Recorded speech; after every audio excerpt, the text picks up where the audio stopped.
Shop Talk.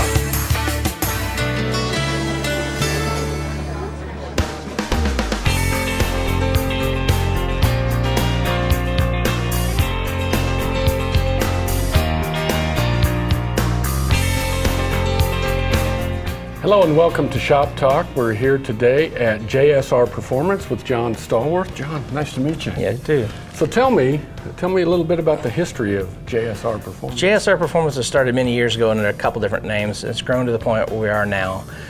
We started out as a performance company, building mainly two-stroke engines back in the day for the Banshees, the 250Rs and stuff, and have grown with the technology, with the new four-stroke engines and stuff, doing all the 450 stuff, developing our own cylinders, exhaust systems, everything, which we're known for. And then getting more now into the side-by-side industry, doing motorcycles. You know, we've grown to the point where we've now into a 10,000 square foot facility here with our own clean engine assembly rooms, right down to a full dyno facility and everything here in our shop. When did you start it? Oh, I've been started, actually did it as a living, started back in like 94, 95.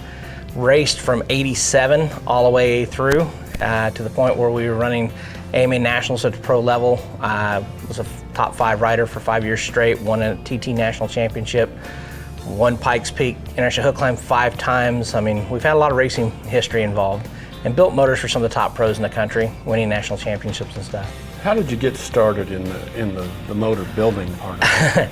Well, local engine builder told me one day, I asked him what it'd take to learn to build motors, and he told me, by God, he's been doing it 20-something years. He'll take me forever to learn it, and 3 years later, about putting him out of business. Don't tell me I can't do something, because I will go after the new technology and push it and learn to do it.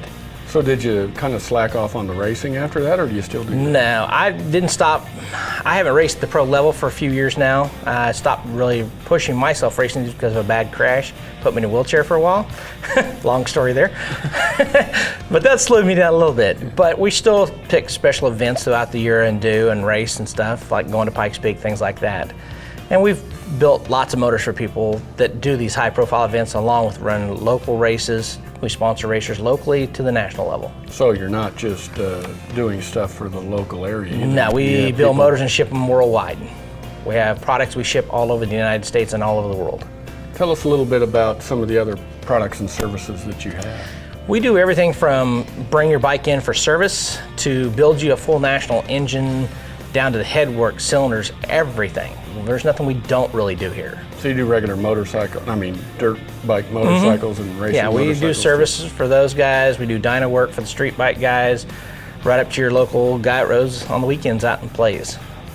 Yeah, what do you think you guys can offer someone, you know, that's looking for those kind of services that they might not get somewhere else? It's really easy because locally our shops are designed for the general use, day-to-day wear, tear, maintenance. There's no shops in Wichita that really go after the high performance side of it or do the detailed stuff that we do. So we're different in the way that you can bring us a motor in a box, or we can bring your bike in here running normally and we can make it go way faster. You know, we do that type of stuff, but in the same token, we take a guy that just wants its service and not pay through the nose at some of the local places and get it done, brings it to us and we do it also. Yeah, talk about that.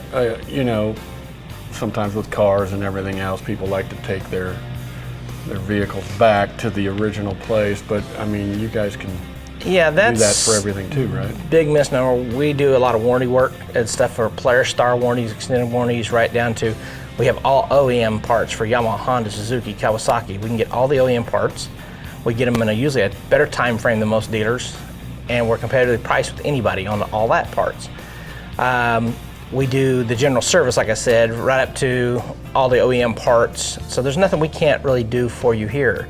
And people are hooked in that routine of, well, I bought it at the Yamaha dealership, I got to go back to the Yamaha dealership, and they pay a lot more per hour than what we charge. Right. And usually it's a service tech that's only doing it for a short time because they usually don't stick around that long and sometimes they're happy, sometimes they're not. But the people I have here are 25-year veterans of doing this. We've been doing this a very long time, so we know how to do the work. We strive to do the best work, period. And we can do more of it, because like I said, we're more focused on doing everything, so we're more diversified, I should say. So if you have a small problem that they don't understand, we can do it. So if you bolted on an aftermarket pipe and stuff, the dealership doesn't know how to deal with the jetting or anything like that because they're not trained to do that stuff. We are. You know, that's why we have the in-house eddy current dyno and stuff, so we can tune your bike, we can take care of the oil change, we can do it all one stop. Yeah. Do you think it's better, I mean, taking it to someone who's had the experience in the racing side of it too? Most definitely. I mean, most racers have to put up with, you know, having to fix stuff on the fly, have to understand what happens to a motor at the racetrack and have to fix it quickly and understand how to fix it right to make the race.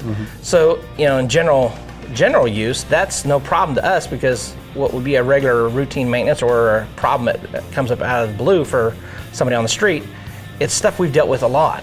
So, I mean, we can deal with it quickly, know what it usually is, faster than most places can, because we've had to deal with it on the fly. So we learn this and how to do it quicker. What about the safety aspect of it? I mean, you know, a lot of people would see these kind of vehicles and think, oh, you know, that's too dangerous, or maybe someone who's thinking about getting into it. Dangers is all based upon your experience and stuff like that. The machines themselves are inherently pretty safe. I mean, if you take a 16-year-old kid and give him a Hayabusa motorcycle, there's probably going to be a problem, you know? So yeah, there is the inherent dangers of the industry, but as far as getting to like a side-by-side or something like this built for you, these are far more safer, and that's where the industry is going. We can build you a stock Razor to something like this where you get 40,000 plus tied up in one real quick, but you're going to survive a crash, you're going to go to work on Monday, Right. or you couldn't do that in normal vehicles and stuff. You're not going to end up in a wheelchair. Exactly. So the technologies allow us to make things safer and go a lot further. So obviously, you know, you're after the wreck you had that maybe changed your career a little bit, but I can see you have a passion for this kind of work. Right down to where we built a side-by-side car for a kid that was quadriplegic. So we were able to build him one to race Pikes Peak and built a hand-controlled car for him. So I have the real understanding of what it's like to be in a wheelchair, help those kind of people, and try to prevent that stuff from happening. All right. Well, John, thanks a lot for You're joining welcome. us today. Yep. And thank you for joining us on Shop Talk.